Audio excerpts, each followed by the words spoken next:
It's been said that every quilt tells a story, and it's so true. But I also believe every quilter has a story to tell. I wanted to hear about the people behind these wonderful quilts and thought you'd enjoy hearing about their lives also. Welcome to A Quilter's Life.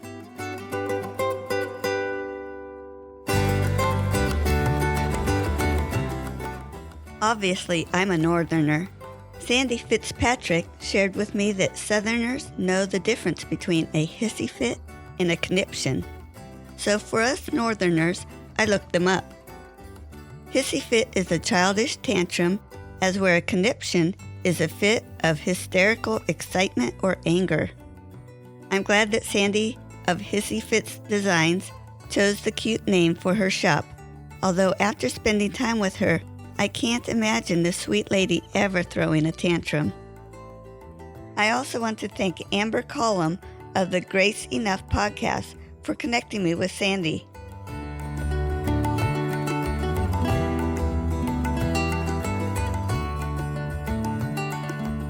So glad to visit with Sandy today.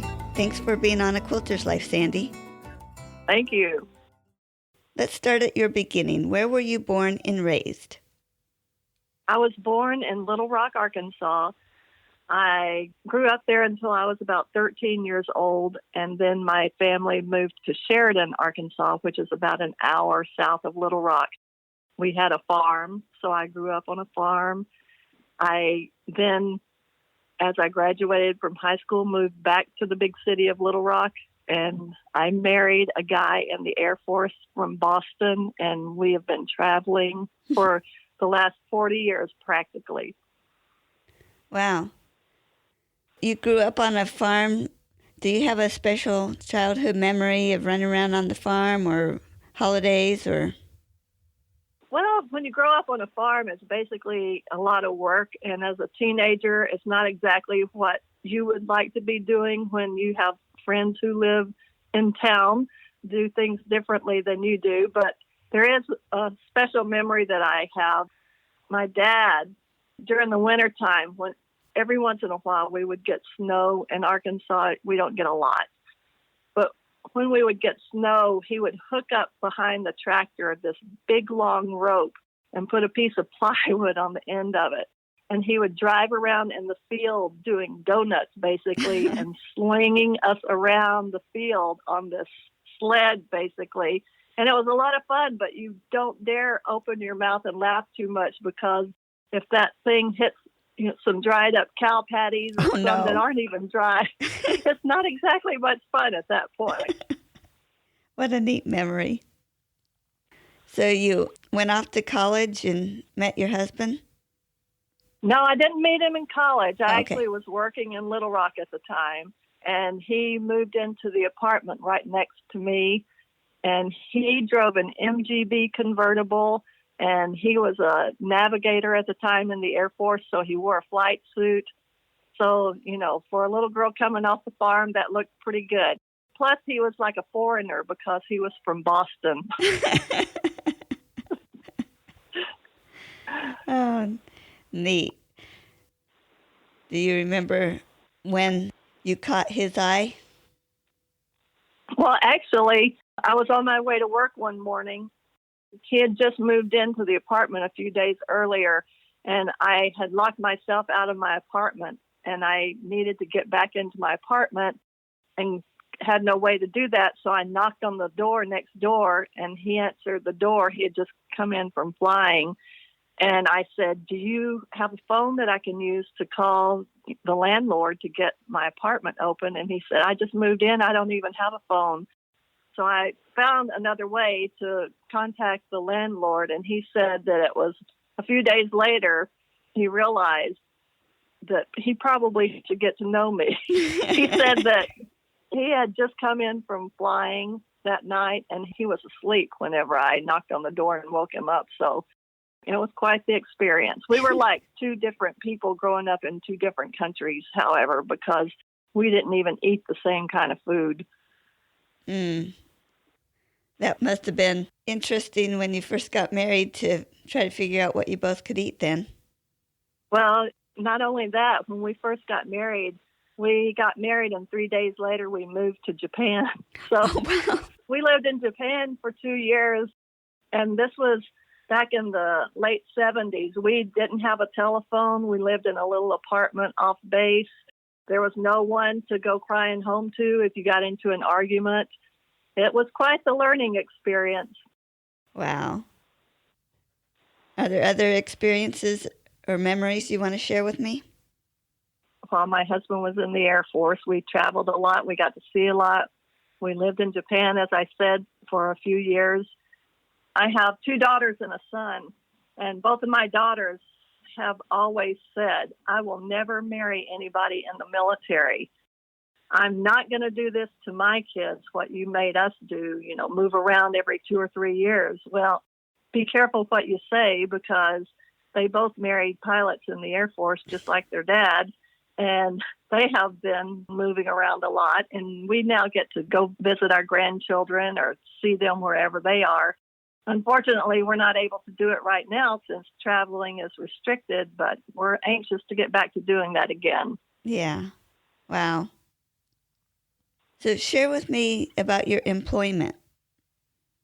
When we were first married, I worked in legal offices, and I really enjoyed doing that. However, once we started having children, I decided to stay home with the kids. So I stayed home and raised 3 kids until they got to be in high school. And once they were in high school, I went back to work, and I worked in quilt shops. I did craft fairs and sold smocked garments and things like that. I always tried to have some type of little business on the side so that I didn't feel like I was twiddling my thumbs. However, with 3 children, you stay pretty busy all the time anyway. But it was something that kept me busy, and it made me feel like I was contributing to the household. So now you live in Cary, North Carolina? That's right. My husband's last assignment in the Air Force was as an ROTC instructor, a commander at NC State. And so we moved here and liked it so well when it was time for him to retire from the Air Force that we decided to stay in North Carolina. We love the climate. We love the fact that we're near the mountains or near the ocean. It's just a great place to live. It is. So besides quilting, what other crafts do you do or have you done? Oh, I have done so much. I grew up making my own clothes, so I did a lot of sewing clothing. When my children were born, I learned how to do English smocking, and I smocked all of their clothes. For holidays, I would even try to get them to coordinate. I would make them little sailor outfits that would coordinate. One year when they were small, it was Christmas time, and our son, who was about 5 at the time, would not get dressed in his smocked outfit that I had made. And so my husband was standing nearby, and I said, you got to do something. I said, we're almost ready to go to church, and I can't get this kid to wear his clothes. So he took him upstairs. He came downstairs. Then he was dressed all in his little outfit. It was wonderful. And I said, that's great. What did you do? And he said, I told him I'd pay him $1 if he'd wear it. So that was the last time I made anything for that child. But I continued to make their clothes. I made my daughter's clothes when they were in high school because they were smaller than most kids in high school. So when it came time for homecoming or prom, they needed nice dresses. I also did cross-stitch for many years, and I took up stained glass for a while, and I really enjoyed that as well. But that stained glass is something that takes quite a bit of commitment, and I haven't done that in years. So once I was finished with all of those is when I started doing quilting. Neat.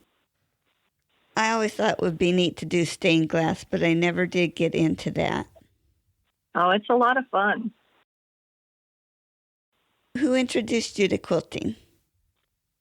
Well, my grandmother was a quilter, and she made quilts when we were small, utilitarian quilts.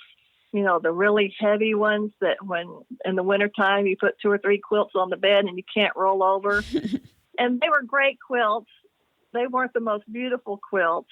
So I never thought that I wanted to learn how to quilt. And it wasn't until, several years after I was married until I decided that maybe quilting wouldn't be so bad. I actually ended up going to a quilt show. I think it was one of the Mancuso quilt shows.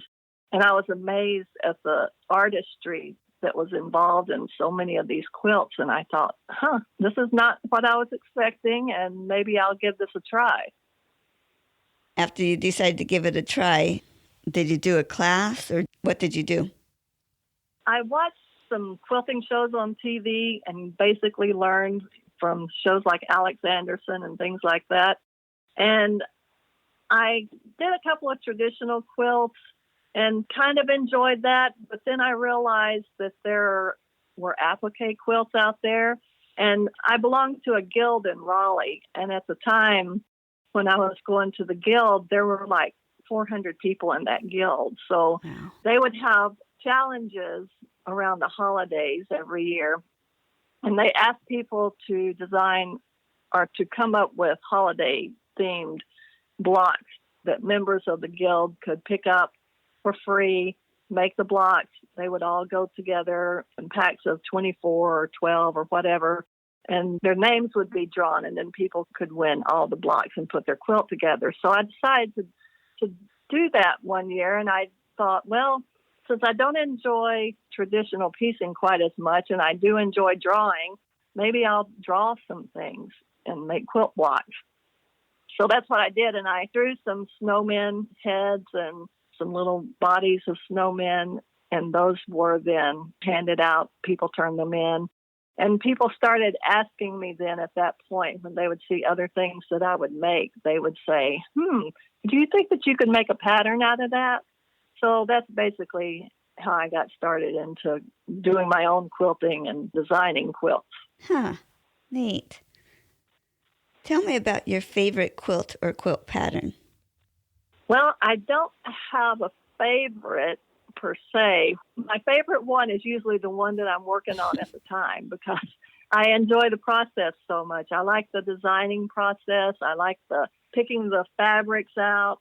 I enjoy all of the aspects of it, putting the applique pieces together, the stitching, adding decorative stitches even. I don't even mind the layering up and the binding. And I do all of my own free motion quilting, so I enjoy the whole process. Cool. Now, with the free motion quilting, what kind of machine do you do that on? I have a Bernina. For the longest time, did all of my free motion quilting on a regular Bernina, like an 1130, which is probably about a 35-year-old machine at this point. And so it had a regular throat plate area arm. And so I did a lot of quilts on that little machine. And then eventually I worked at a Bernina store for several years, and I was lucky enough to purchase an 830, which has a longer arm area that is 12 inches. And so you can get a lot more quilt underneath that area. And that's what I quilt on now. Cool. That would be nice to have that big a throat. Yeah, it makes a big difference. Mm-hmm. What color palette do you prefer? Oh, I like bright things. If you take a look at my website, which is hissifitsdesigns.com, you'll see that I have a lot of reds and bright blues and yellows and oranges and greens. I just love all the colors. And I try to make things as bright and as happy as I can. Wow. Is there a favorite tool you like working with? I have two, actually. I love my applique press sheet. As an applique pattern designer, I cannot do without this press sheet because it's a wonderful tool. It has basically like a Teflon coating on it so that it allows you to fuse all of your pieces together and then let them cool and peel off as one unit whenever you're getting ready to then iron it to your background fabric. And the other tool that I really love is it's called a quick clip. And it's actually a little tool. I think the end is probably about an inch long, and it may be made out of brass, and it has little grooves along the end of it, and it then has a wooden handle. And the way that you use this is whenever you're layering up your quilt top and your batting and your backing. Uh-huh. If you're using curved safety pins, you dig your safety pin through all 3 layers, and then you hold that little quick clip against the pointy part of the safety pin, and as you press it down, it closes the pin for you. So you're not constantly having to close all of those safety pins with your thumb. Yeah. Which, by the time, usually if you do that, your thumb gets very sore. I love that tool. I'm laughing because the episode I just put out this morning, I asked her during this question, she didn't really have a favorite. So I took the time and asked her about this tool, if she ever used it. And she doesn't, because she does hers on a long arm. I said I had never had anybody mention that one before. And here I just released that today. And you finally mentioned this tool that I was asking about. Oh, man, yeah. That's neat. Pretty cool. Tell me about your worst quilting experience. I don't know that I've had anything really horrible happen, other than I think all of us may have at some point been free motion quilting and all of a sudden realized that the corner of your quilt has flipped back, and maybe you've free motion quilted through the additional corner that you didn't mean to and had to go back and rip a lot of things out. My very worst experience that I'm afraid is going to happen is if I forget to show up for a class that I'm teaching. Oh, that would be a nightmare. It would, and I've had those nightmares, actually. Do you remember? And you probably didn't have these nightmares when you were in high school, but I used to have those nightmares where you show up for algebra class on the last day of school or something for an exam of a class that you've never even gone to.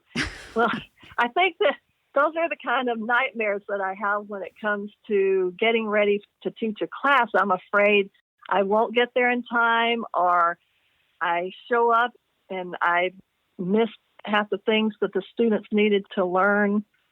So I think basically the fear is so great that I tend to over-prepare things like classes and things like that. So I try to be so careful, and I keep a good calendar, and I try to make sure that my life is a lot easier, that I don't have that mistake happen. Yeah.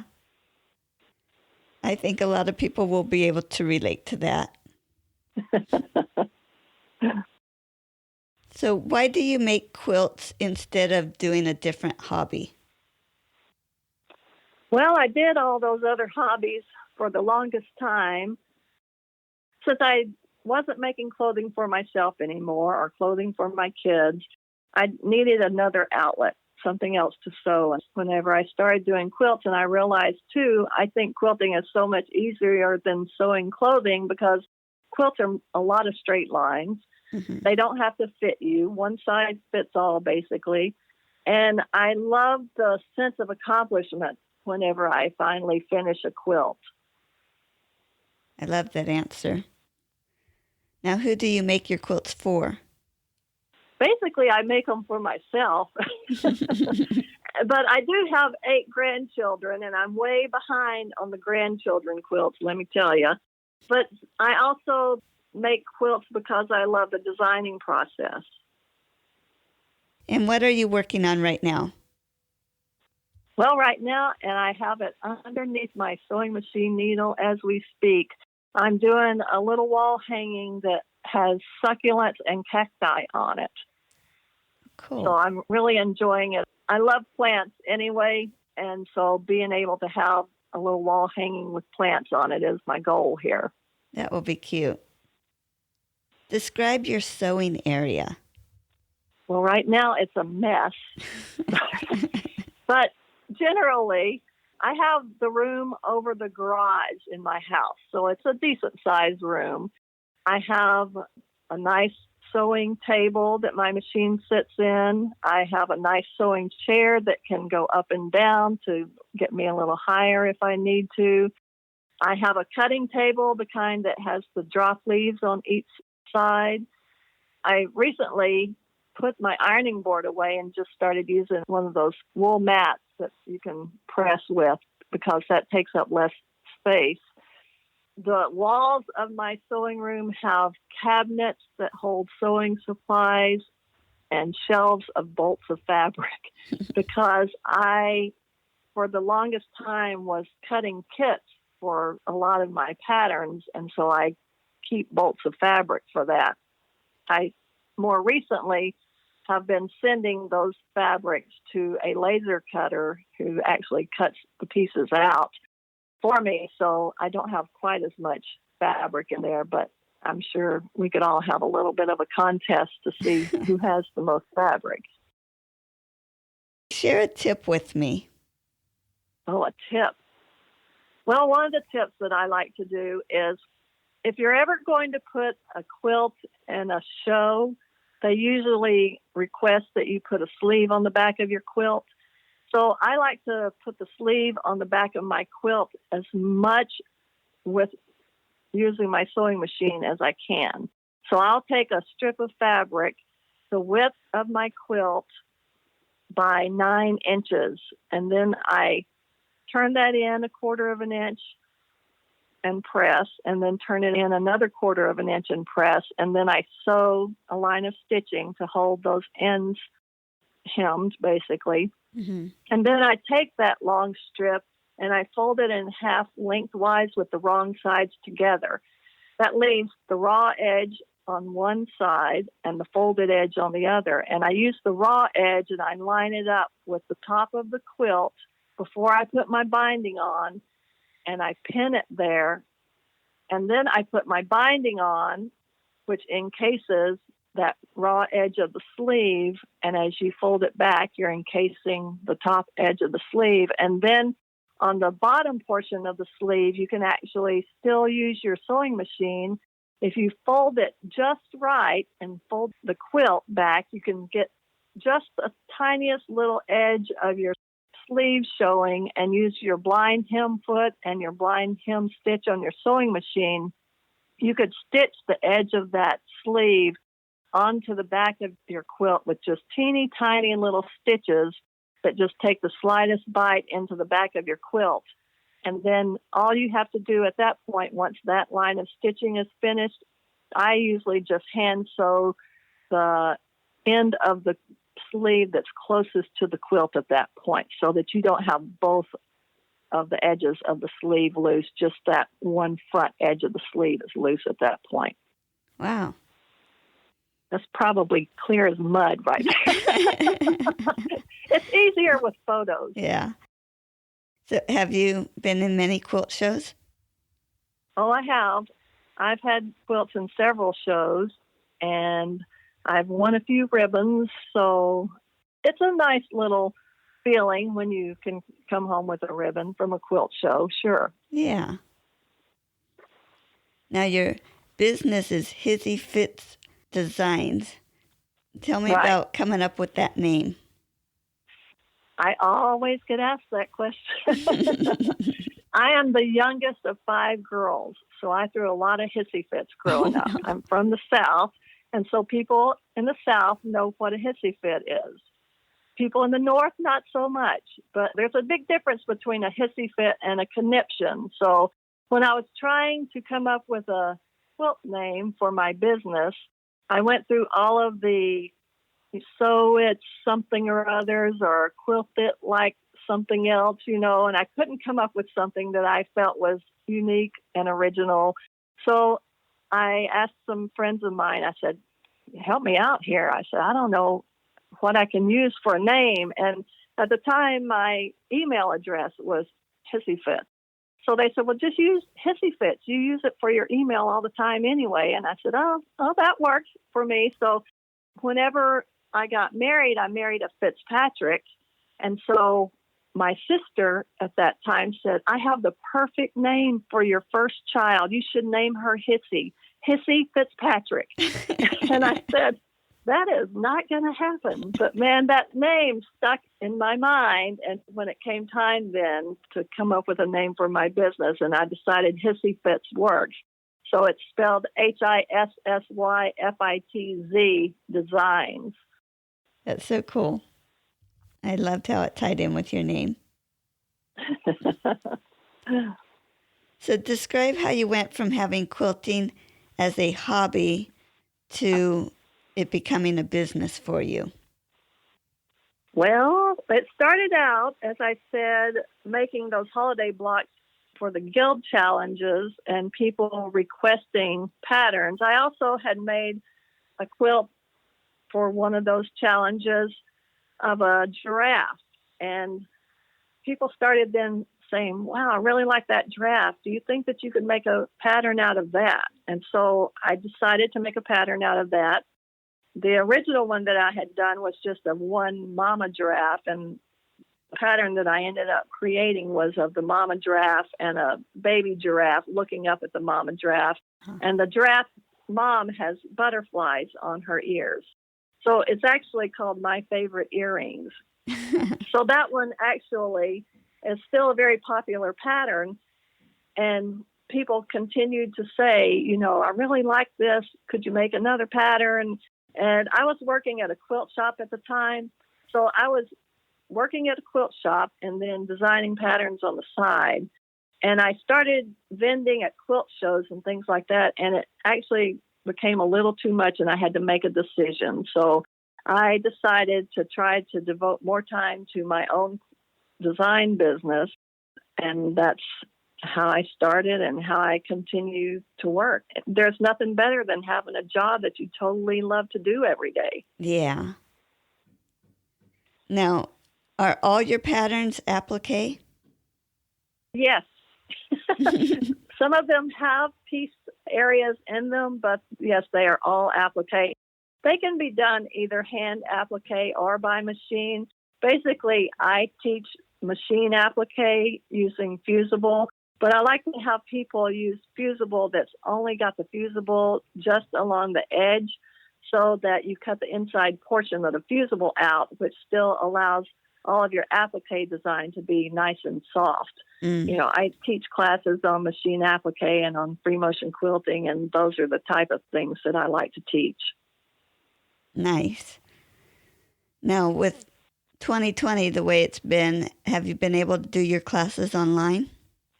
I have. I have in the past traveled to different AQS shows and Mancuso shows, and I've taught at those and rode to California. But this has been a difficult year, as it has for everyone, and I had to learn how to pivot. So I now teach classes on Zoom. I teach live classes, which allows me to interact with my students right there. We see each other face to face. I have little video demos that I have of my stitching so that they can see it close up.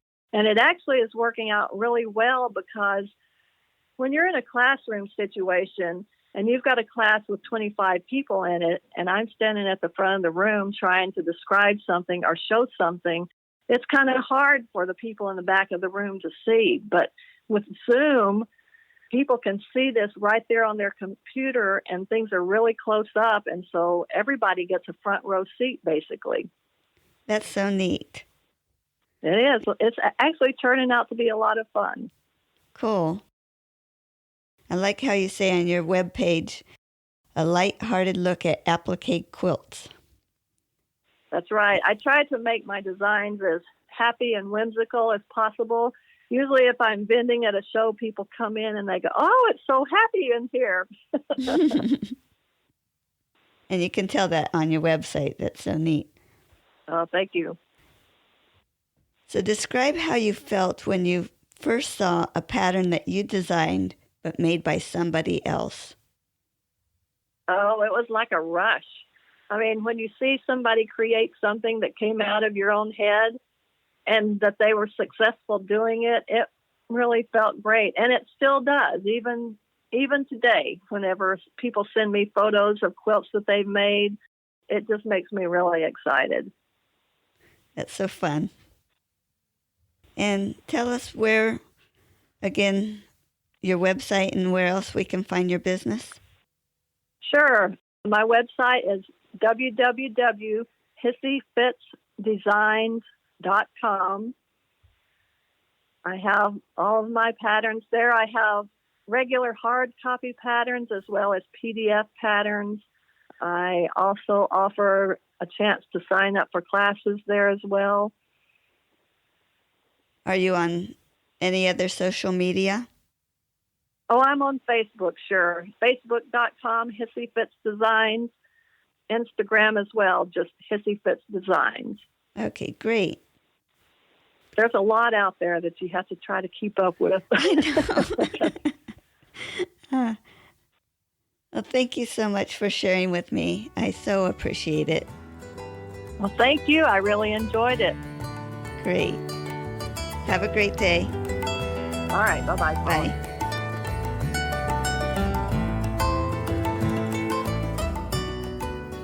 I'm so glad you joined me for this episode of A Quilter's Life. You can find more stories on aquilterslife.com or subscribe on your favorite podcast player so each episode will be downloaded automatically.